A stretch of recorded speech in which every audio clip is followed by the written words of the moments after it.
Bismillahirrahmanirrahim. Assalamualaikum warahmatullahi wabarakatuh. Bapak-bapak, ibu-ibu, mas-mas, mbak-mbak, khususnya adik-adikku sekalian yang dirahmati Allah, kembali di IIP Channel bersama saya IIP Wijayanto.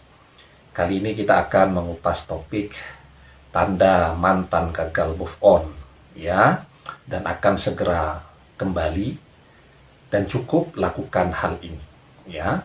Jadi namanya orang dengan mantan, ya, tentu sudah berjalan cukup lama, sudah saling memahami satu dan lainnya, ya, sudah saling mengetahui rahasia satu dan lainnya, tujuan, cita-cita, termasuk obsesinya, ya, termasuk juga mungkin di dalamnya adalah parameter-parameter kebahagiaan yang ingin dicari, ya. Nah, oleh karena itu, ketika terjadi perpisahan, paling tidak ada dua indikator kan yang bisa kita lihat bahwa mantan tadi gagal move on.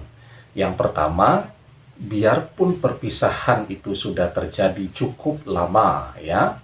Jadi misal sudah berjalan beberapa bulan, yang bersangkutan masih kekeh untuk memblokir, tetapi dia tidak kunjung menunjukkan progres dalam hidupnya. Apa artinya?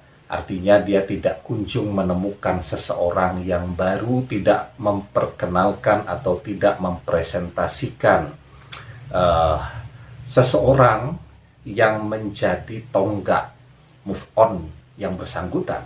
Tidak ada.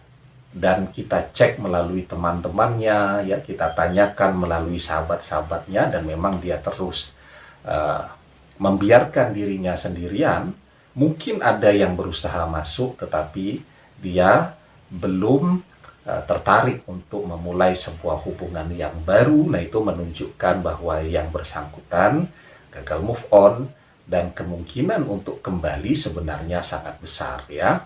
Nah, kemudian yang kedua, walaupun yang bersangkutan sekarang sudah bersama orang lain, dia sudah mempresentasikan seseorang yang baru, ya, sudah memperkenalkan, bahkan mungkin juga sudah melangkah ke jenjang hubungan yang lebih serius lagi, ya. Kita bisa melihat, ya, kan saya katakan di awal tadi, namanya dengan mantan saling mengenal, sudah saling memahami, ya. Jadi kalau mantan itu matre, kita tahu, oh itu calonnya kelihatannya sudah tua, tidak sehat tapi kaya. Ya, orang kaya zaman sekarang belum tentu juga kaya murni. Banyak juga orang yang kaya karena faktor hutang. Ya, pengen jalan pintas, menikah dengan orang kaya, pengennya bahagia, tidak tahu setelah menikah malah membantu untuk membayar hutang. Ya, nah kemudian, ya, kalau kita juga bisa melihat dari tampilan fisik, ya. Misal tampilan fisiknya orang yang sehat dan tidak sehat kan kelihatan, ya.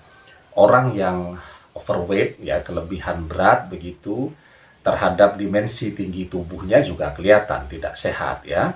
Termasuk juga kita bisa melihat, oh calonnya ini alis matanya saja tidak tumbuh, ya.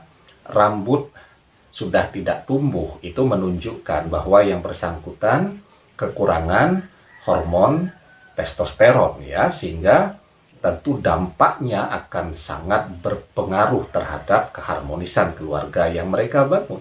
Sehingga kita tahu persis apa yang dicari oleh mantan tadi, sehingga ketika ada indikator yang demikian, ya, ya ditunggu saja itu, ya.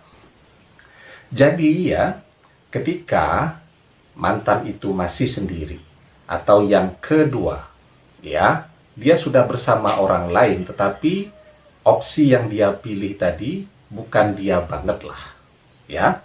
Maka apa yang bisa kita simpulkan? Ya, dia pasti akan berpisah dengan orang yang dia pilih pada saat ini. Tunggu saja dia akan kembali, ya. Karena manusia begitu.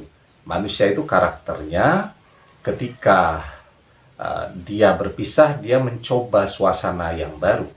Dan sedikit sekali orang yang berhasil menemukan kebahagiaan, kenikmatan di dalam membangun hubungan tadi ketika dia mencoba, ya, membangun tadi bersama orang yang baru yang belum dia kenal.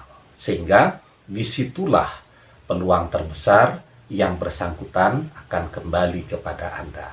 Nah, apa yang harus Anda lakukan? Ya sederhana saja, menunggu. Ya, jangan kemudian justru melakukan show off ya. Dia punya pasangan baru, memamerkan juga. Buat apa? Kalau kemudian itu tidak menenteramkan hati, lebih baik ditunggu saja. Yang sabar, tentu dengan mempersiapkan format hidup yang lebih serius. Apa itu? Kalau dia kembali, maka menikah. Ya, bagi yang berpisah di dalam kerangka pernikahan, ya kalau dia kembali, ya rujuk. Setelah itu, dengan visi yang lebih baru, membangun mahligai rumah tangga yang lebih kuat lagi ya. Nah, sambil masa menunggu tadi, perbaiki kualitas sholatnya, perbanyak sholat sunatnya, dan jaga kesabarannya ya. Di dalam surat Al-Baqarah ayat yang ke-45, Allah Subhanahu wa taala berfirman, "Wasta'inu bisobri wassalah, wa innaha lakabiratun illa 'alal khasiin." Ya, dan jadikanlah sholat dan sabar sebagai penolong kalian. Dan sesungguhnya yang demikian itu sungguh sangat berat, kecuali bagi orang-orang yang khusyuk. Ya, jadi perbanyak berdoa di dalam sholat, perbanyak mendekatkan diri kepada Allah. Jika kita dekat kepada Allah, semua persoalan serumit apapun pasti akan ada jalan keluarnya, sesuai dengan apa yang kita impikan dan harapkan. Demikian, semoga bermanfaat. Wallahu a'lam bishawab, billahi taufiq wal hidayah. Assalamualaikum warahmatullahi wabarakatuh.